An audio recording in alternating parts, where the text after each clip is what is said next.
नमस्कार गावल्यानो. लहानपणीचा एक आमचं रानमेव गावलो.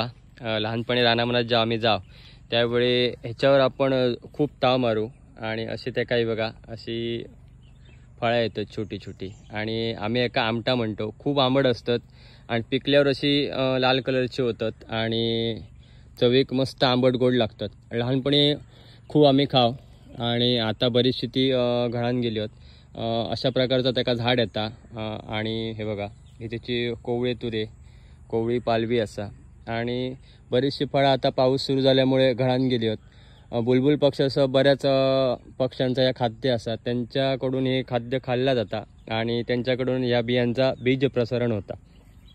लहानपणी आम्ही याचा लोणचा बनव मूठ 2 मूठ जरी गावली तरी आम्ही याचा मस्त लोणचा बनव. पण आता JCBच्या सपाटीकरण आणि वणवे ह्याच्यात ही झाडं दुर्मिळ होत चालली आहेत आणि थोडीफार प्रमाणात शिल्लक असत ती पशुपक्ष्यांसाठी ठेवणं या आपला आद्य कर्तव्य असा आणि त्यामुळे कोणी म्हणजे आपणही सांगतो की लोणचा चांगला होता गावली तर आपण ती काढू नये.